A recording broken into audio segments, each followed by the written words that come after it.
Let's move on to the next question. Go ahead. Hi, my name is Jenny. I'm a sophomore, and this is for all three of you. Can you say in one sentence or less what... you know what I mean. Can you say why America is the greatest country in the world? Diversity and opportunity. Lewis? Freedom and freedom. So let's keep it that way. Will? The New York Jets. No, I'm going to hold you to an answer on that. What makes America the greatest country in the world? Well, Lewis and Sharon said it. Diversity and opportunity and freedom and freedom.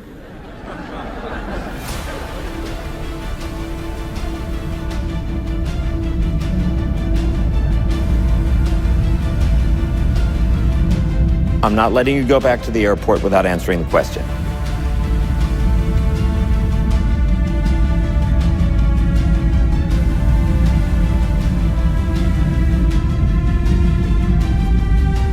Well, our Constitution is a masterpiece. James Madison was a genius. The Declaration of Independence is, for me, the single greatest piece of American writing.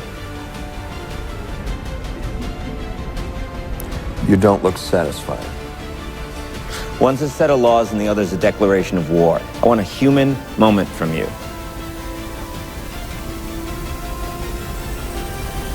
What about the people? Why is America Not the greatest country in the world, Professor. That's my answer. You're saying... Yes. Let's talk about... Fine. Sharon, the NEA is a loser. Yeah, it accounts for a penny out of our paycheck, but he gets to hit you with it anytime he wants. It doesn't cost money. It costs votes. It costs airtime and column inches. You know why people don't like liberals? Because they lose. If liberals are so fucking smart, how come they lose so goddamn always? Hey, and with a straight face, you're going to tell students that America is so star-spangled awesome that we're the only ones in the world who have freedom? Canada has freedom. Japan has freedom.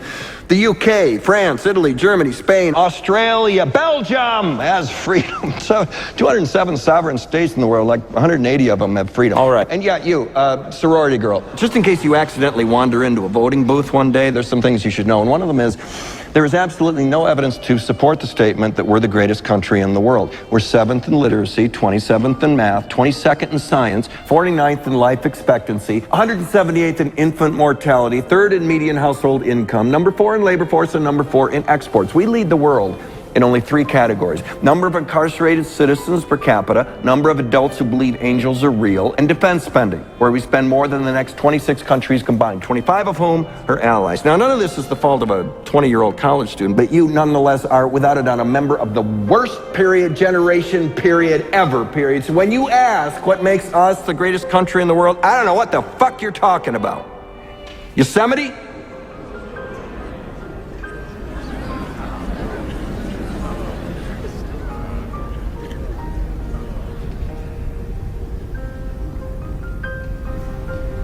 Sure used to be. We stood up for what was right. We fought for moral reasons. We passed laws, struck down laws for moral reasons. We waged wars on poverty, not poor people. We sacrificed. We cared about our neighbors. We put our money where our mouths were, and we never beat our chest. We built great big things, made ungodly technological advances, explored the universe, cured diseases, and we cultivated the world's greatest artists and the world's greatest economy. We reached for the stars, acted like men. We aspired to intelligence. We didn't belittle it. It didn't make us feel inferior. We didn't identify ourselves by who we voted for in the last election, and we didn't scare so easy.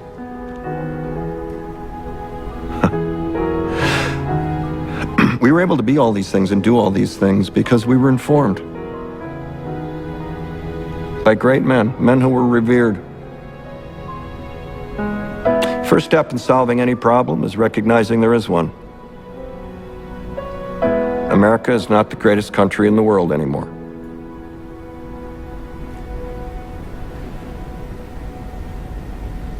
Enough?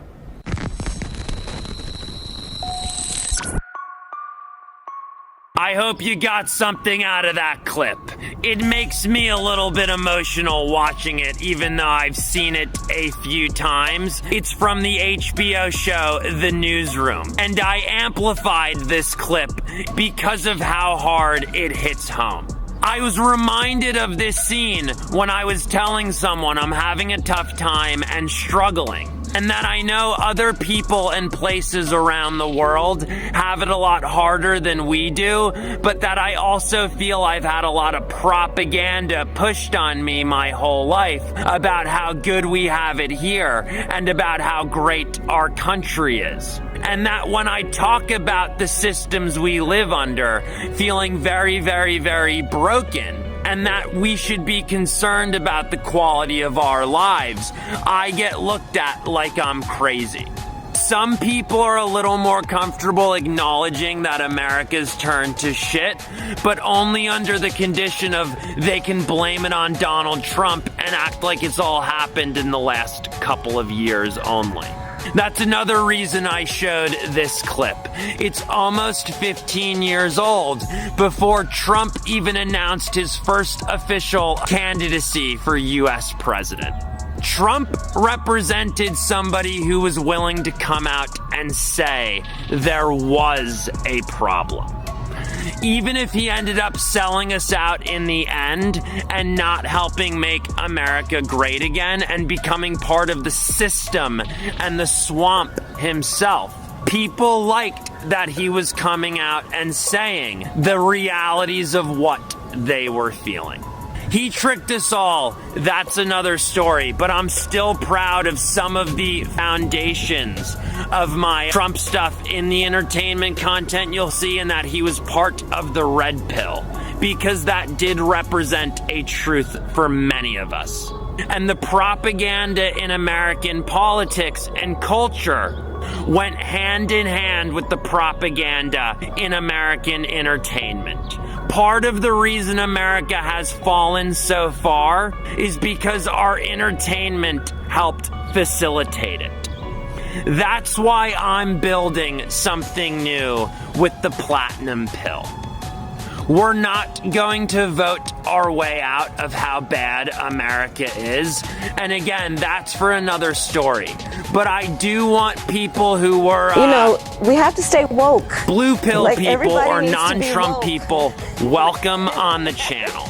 We'll save all that for other videos. Here's an introduction to the platinum pill and dark America.